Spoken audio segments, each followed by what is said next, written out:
And in this video, we will talk about the objectives of human resource management.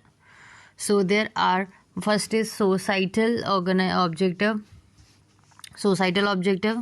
second is organizational objective, functional objective, and the last is personal objective.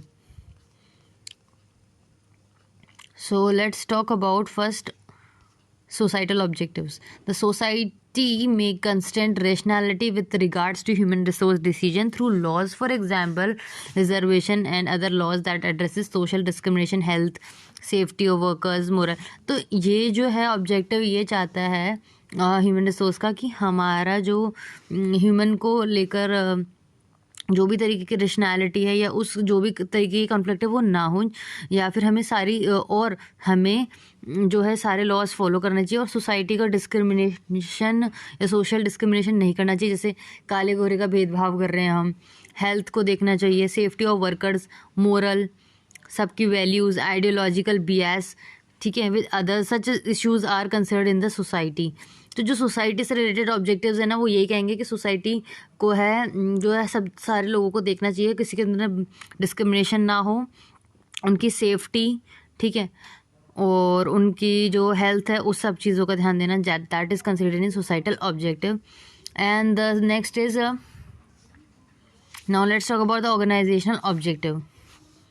Okay, so the organizational objective is the forefront of the organizational strategy.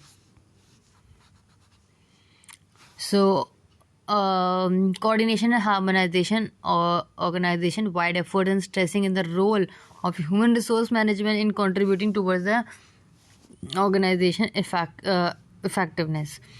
तो अभी organisation का जो है objective लेकर चलना है, जिसमें क्या है, इसमें क्या लिखा है, human resource management is not an end in itself, it means to the end of increasing organization capabilities, which means हमें और ह्यूमन रिसोर्स मैनेजमेंट का ये भी ऑब्जेक्टिव है ताकि वो ऑर्गेनाइजेशन के ऑब्जेक्टिव को अकम्प्लिश कर सके.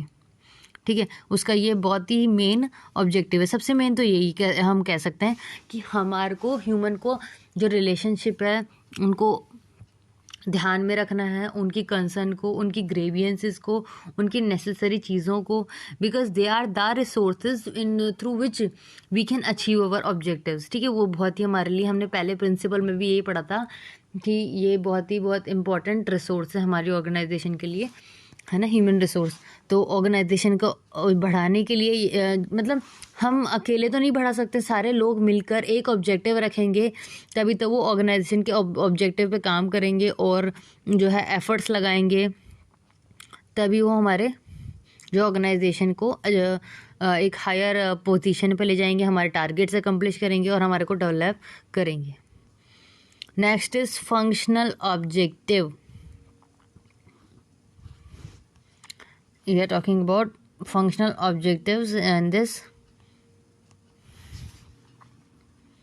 So on the functional side, it sets a department of contribution at the level most apt suited in the organizational setting. Resources are wasted when human resource is either in excess or too scarce. मतलब इसमें क्या कहा गया है कि resources are wasted when human resources either in, मतलब दोनों तरीके से देखा जा रहा है कि जो है ह्यूमन रिसोर्स एक्सेस भी है, अगर हो गए तो भी हमारे लिए प्रॉब्लम है, और अगर मतलब कम है वर्कलोड से तो भी हमारे लिए जो है प्रॉब्लम है, और अगर ज़्यादा है तो भी हमारे लिए बेकार है, क्योंकि हमें उनको सैलरी पे करनी पड़ेगी और इतना काम है नहीं हमारे पास. सो वर्कलोड के हिसाब से जो है हमें लोगों को हायर करना चाहिए. The department function is to gain organisational fit, मतलब जितनी हमें रिक्वायरमेंट है according to that workload we should required the human resource according to the workload. Empowerment is a core concept of the new management model in the updated organisation. Empowerment preferred to delegation ownership of responsibility. It is extended that authority and responsibility are found aspect of organization. हाँ, जो authority और जो responsibility है that should be in the equal manner. ऐसा नहीं है कि थोड़ी ज़्यादा हमने जो है authority they the but responsibility हमने कम दी है, वो दोनों चीज़ें बैलेंस होनी चाहिए. जैसे कि आपने बोला कि ये काम को आपको करना, हम आपको ये रिस्पॉन्सिबिलिटी दे रहे हैं कि आपको ये टास्क जो है इन दिस मंथ करना है, बट आपने इनको रिसोर्सेज तो पूरे दिए नहीं है, ठीक है, और ज़्यादा एक्सेस दिया नहीं है, ठीक है, रिस्पॉन्सिबिलिटी दे दी, अथॉरिटी दे दी, लेकिन रिस्पॉन्सिबिलिटी नहीं दी, तो तभी वो काम नहीं हो पाएगा, ठीक है। तो ये सारी दोनों चीज़ें बैलेंस में होनी चाहिए। थोड़ा नीचे चले गए हम, वेट,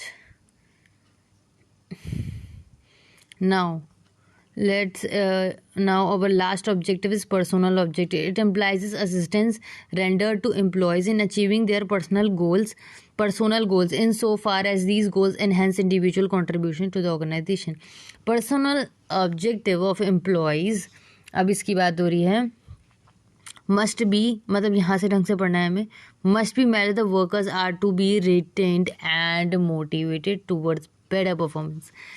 मतलब पर्सनल ऑब्जेक्टिव ये कहता है कि हमें उनको रिटेन करना है, हमें एम्प्लॉयज़ को रिटेन करना है, मतलब रोक के रखना है। ऐसा नहीं है कि हमें चेंज करने पड़ रहे हैं, क्यों, इससे हमारी जो हमने ट्रेनिंग करवाई वो भी वेस्ट हो गई, हमारा मनी वेस्ट हो गया, हमारा टाइम भी वेस्ट हो गया, ठीक है, हमारी बहुत सारा लैक, हम पीछे आ जाएंगे। तो एम्प्लॉयज़ को रिटेन करना बहुत ज़रूरी है, उन्हें मोटिवेट करना भी ज़रूरी है for the better performance of the organization. If otherwise in be the case of employees performance and satisfaction are likely to decline, इससे क्या होगा, जो हमारी जो है ग्रोथ का जो ग्राफ होगा वो डिक्लाइन होता जाएगा, ठीक है, डिक्लाइन होता जाएगा। मैनेजिंग अप्रोच एम्प्लॉयज़ बेनिफिट, तो हमें ऐसा नहीं है जैसे कि कंपनसेशन हमें टाइम से देना है, रिकॉर्ड पर्सनल, मतलब उनसे रिलेटेड चीज़ें, हमें ऐसा नहीं है, हमें ऐसी चीज़ें करनी है उनको मोटिवेट करने के लिए, ताकि वो अपना जो काम है उसे टाइम से अकम्प्लिश कर पाएँ और वो रहे ऑर्गेनाइजेशन है, इससे हमारा टाइम वेस्ट ना हो। तो ये कहता है हमारा personal object. So this is it for the video.